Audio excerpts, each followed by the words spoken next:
Shalom a todos, bem-vindos ao canal Ouça a Torá. Vamos continuar a narração do capítulo 3, Mishnah 11. À luz deste grande e transcendente princípio do judaísmo, o qual a nossa Mishnah declara tão vividamente, temos um diagnóstico preciso e notável das enfermidades da nossa sociedade atual. Os avanços sem precedentes da ciência e da tecnologia não foram acompanhados por um desenvolvimento correspondente na consciência religiosa e moral do ser humano.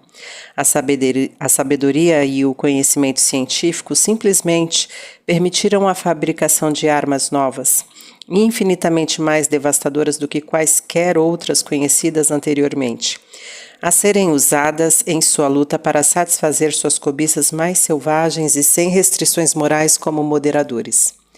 No Midrash, existe uma passagem fascinante que, em certo sentido, antecipa todas as teorias básicas da interpretação da história. Em nenhuma parte a Bíblia expõe explicitamente as causas precisas que levaram Caim a assassinar seu irmão, Abel. Pouco antes do crime, as Sagradas Escrituras relatam como o Todo-Poderoso aceitou a oferenda de Abel e recusou a de Caim. Em geral, supõe-se que foi a inveja que impeliu Caim a cometer o crime, mas uma leitura mais atenta do texto sugere que uma disputa específica deu início ao assassinato. No Midrash, os sábios oferecem diferentes versões para a natureza da rixa. Uma delas é que Caim e Abel concordaram em dividir o mundo entre eles. Caim seria proprietário da terra, enquanto Abel tomaria posse dos bens móveis. Em seguida, Caim reclamou a Abel: "Estás pisando em meu terreno." Ao que Abel retrucou: "A roupa que estás usando me pertence." E começaram a gritar: "Sai do meu terreno, dispa-te." E este profundo desacordo sobre a riqueza do mundo acabou conduzindo ao derramamento de sangue. Outra visão defende que Caim e Abel dividiram tudo por igual entre eles, tanto a terra como a propriedade móvel, mas discordaram quanto à futura localização do templo sagrado. Caim queria que ficasse em sua terra, ao passo que Abel desejava que fosse na dele. Como não puderam chegar a um acordo, Caim, encolerizado, matou seu irmão. Uma terceira versão afirma que a disputa se produziu por causa de uma mulher. Quando Abel nasceu, uma menina nasceu junto com ele. Cada um dos irmãos a reclamava para si. Abel porque ela era gêmea dele e Caim porque ele era o mais velho. Como nenhum deles quis ceder, a disputa terminou em assassinato. Cada uma dessas versões estabelece um princípio de motivação mediante o qual podem ser interpretadas as ações dos indivíduos e inclusive das nações. O primeiro enfoque é econômico, por extensão implicaria numa interpretação econômica da história. Os acontecimentos mundiais, as guerras e os movimentos sociais são causados pelos desejos, necessidades ou impulsos materialistas.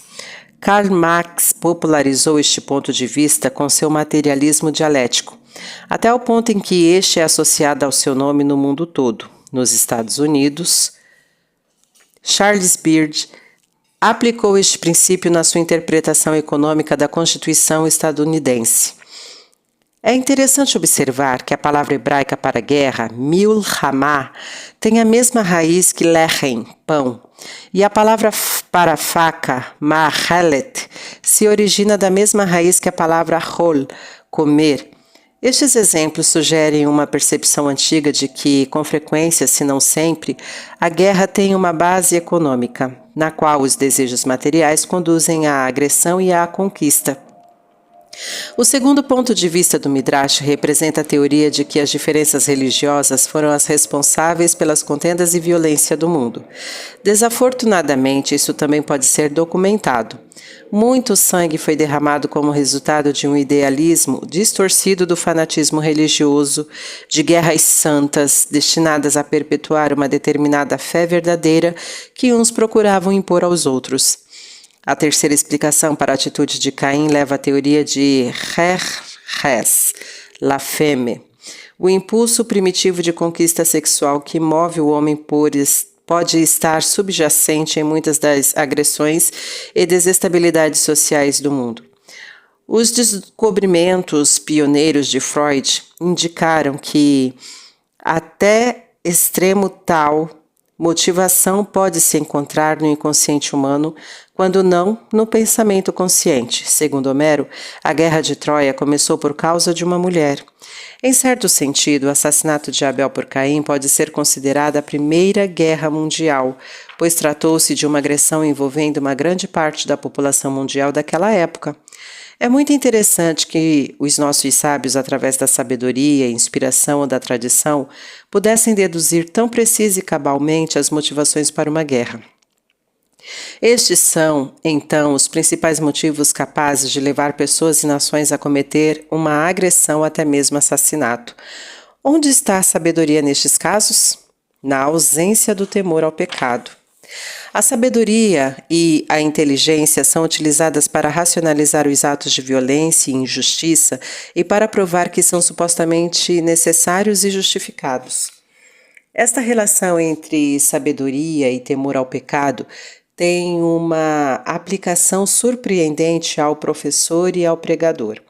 Muitos educadores profissionais só se consideram transmissores e comunicadores de conhecimento. Afirmam que sua vida pessoal só diz respeito a eles mesmos e é irrelevante para a sua vocação como professores. O ponto de vista da Torá a respeito dos educadores é de que se deve ensinar tanto com o exemplo como com a lei, e devem inspirar lealdade a seus ensinamentos através da própria devoção, dedicação e piedade.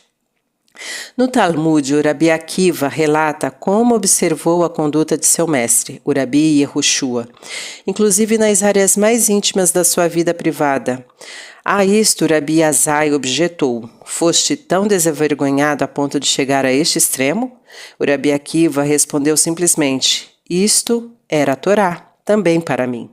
Algo que eu devia aprender. O professor que realmente dá instrução é aquele que inspira seus alunos e os incita a estudar e emular todo o seu comportamento, de modo a agradar ao Todo-Poderoso. Em contraste com isto, que êxito pode ter um pregador da moralidade, como no caso de um proeminente clérigo não-judeu do século passado, que foi descoberto mantendo um relacionamento amoroso com a esposa de outro homem? Frequentemente, a sabedoria engendra fastio e cinismo quando não é sustentada por uma base de temor ao pecado e não se assenta sobre um leito firme como uma rocha de compromisso pessoal com os princípios ensinados. Na verdade, é precisamente este elemento pessoal que a nossa Mishnah destaca, pois, traduzindo literalmente, fala do temor ao seu pecado. Para ser eficiente, a ação da pessoa para evitar o perigo deve surgir da percepção de que se trata de algo profundamente individual e necessário para o seu eu essencial. Ela precisa reconhecer que pecar seria destruir sua integridade e seu próprio ego. Se alguém se queimar tocando num forno quente, será mais cauteloso da próxima vez. Assim, uma pessoa que considera um deslize religioso como seu pecado e seu fracasso pessoal, terá fortes razões para se conter no futuro.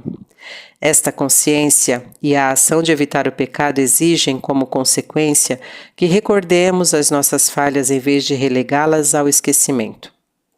Em nossas orações de Rosh Hashanah e Yom Kippur, dizemos a respeito do Todo-Poderoso que Ele recorda todas as coisas que estão esquecidas.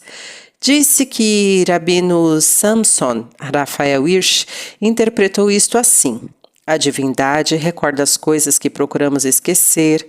Por outro lado, Ele esquecerá as coisas que lembramos. No domínio das mitzvot, tendemos a esquecer algumas boas ações, uma certa observância religiosa e algumas atitudes moral que realizamos. Provavelmente pensamos que não tem muita importância. O Todo-Poderoso, contudo, não passa por alto este mérito. Ainda que o tenhamos esquecido, Ele não o fará, mas sim o terá em conta para determinar o nosso destino. Por outro lado, às vezes, podemos recordar muito bem algumas das nossas mitzvot. Por exemplo, um homem entrega uma doação para a caridade na segunda-feira e durante o resto da semana recusa pedidos de ajuda com o argumento de que já contribuí. Tal lembrança será a causa para que o Todo-Poderoso se esqueça de contabilizar o valor da primeira ação. Isto se aplica igualmente à área das averot, pecados e transgressões. Se você cometer um pecado e se arrepender de todo o coração e em seguida usar a clara lembrança da sua má ação para evitar futuros atos errôneos, o Todo-Poderoso esquecerá o seu pecado. Contudo, se você pecar de manhã e à tarde tiver esquecido disso completamente, o Todo-Poderoso se lembrará do caso e então, ai de você. Vamos continuar em outro momento. Tá gostando do conteúdo do canal? Então curta, comenta, compartilha. Se ainda não é inscrito, se inscreve, ativa o sininho e fica por dentro das novidades. Shalom a todos!